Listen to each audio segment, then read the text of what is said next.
whoever they may be. So what specific skills are needed? Firstly, teachers need to respond to the needs of the learners. So they need to find out about the children in their class. They need to find out about culture, family background, and about particular interests.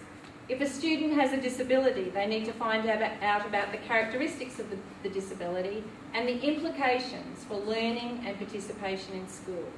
They need to find out about the implications for social, academic learning, how the student's going to communicate, self-care issues, etc. When a teacher's planning a unit of work, teachers need to consider a whole range of different issues. They need to consider what skills and knowledge do students need to participate and be successful. All students, not just the student who has a disability. They need to consider what can students do without help in the classroom. And here I'm particularly focusing on students with disabilities, because often students can do many things and they have a range of student strengths that we really need to incorporate and focus on. We also need to focus on what students can do in the classroom with some guidance and with some help.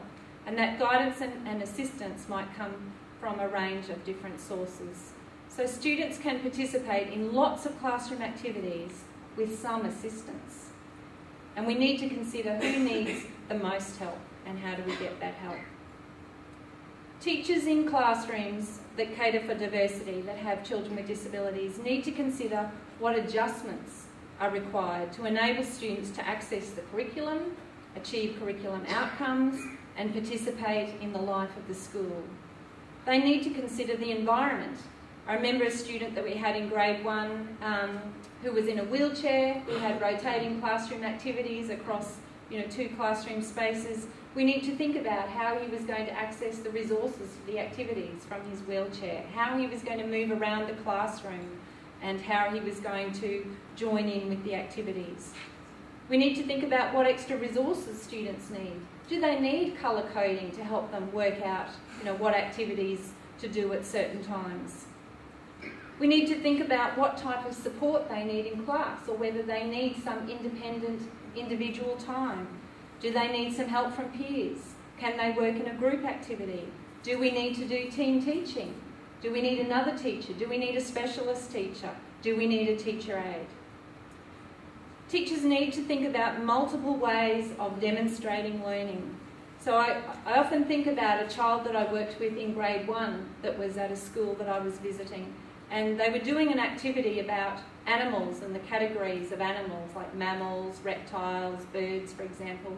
And, typical grade 1 classroom, it was cut and paste, with the activity sheet with all the little pictures of all of the animals on it. And they had to cut and paste those little pictures and stick them in their scrapbook. And, they all had these labels: mammals, reptiles, birds, etc. And the little boy who had autism was having a fantastic time with the glue, because the glue was so exciting. He had it in his fingers and he was stretching and it was making all that wonderful sort of gooey feel, and he was so entranced with the glue. And the teacher was getting so frustrated with him because he wasn't doing the task.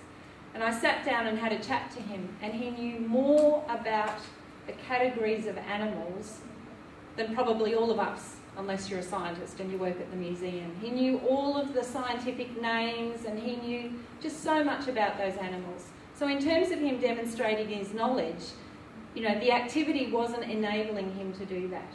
We need to think about how we can enable kids to use their strengths and demonstrate their knowledge and their skills. So the focus is really on working together and having flexibility with underlying of respect and care. The specialist needs of some children often require additional help from advisory visiting teachers or therapists, often to meet the needs of specialist goals that might be in an individual education program. Often students might need very specific resources and equipment, and they need assistance in obtaining that and working out which is the right equipment to use. They often need specialist skills and instruction for students in their classroom, and students may need to be withdrawn to have specialist time with some of those specialist teachers. So an inclusive approach really requires a whole school commitment to ensure staff have the time and the skills required to give students what they need. It's not really about that physical location which Bob talked about. I keep saying Bob, but he's over there. So in summary, in the late 1980s, I was teaching in a segregated special school where many children with severe disabilities were institutionalised and segregated from society. My challenge then was to persuade the staff in the institution that these children and young adults deserved an education rather than medical care in a hospital-style setting. This wasn't so long ago. I'm not that old. Our history of categorising, labelling and segregating children with disabilities in the education system has influenced our past approaches to teacher training and approaches to curriculum and instruction in schools. In many ways, we have to unlearn and challenge this strong traditional approach in our education system if we are going to work in more inclusive ways. This might be more challenging in some school communities. The school community needs to have the commitment, that's the will, have strong democratic leadership that believes in listening and valuing the perspectives of parents, teachers and students, and collaborative teamwork to develop the skills required for inclusive education. Many schools can be described as inclusive because they value the cultural diversity in their community and they welcome all families and children into their school. These schools continue to strive to be more inclusive and challenge traditional ways of teaching and doing school. For example, in some schools, students offer fantastic ideas about how to make their classrooms more inviting places to learn. Students challenge aspects of schooling that they see as exclusive. Listening to student voice in schools is an important part of being more inclusive. Parents in many schools are more respected and not just invited to be tuck-shop workers, unpaid teacher aides, or provide token advice to school review and development. We still have much work to do. The will and the skill are necessary for success. However, we do not necessarily need more money, which is the till. After listening to my perspective, I hope you will understand that just increasing teacher aid funding, for example, will not necessarily make education more inclusive. The will and the skill are the winning components. Thank you.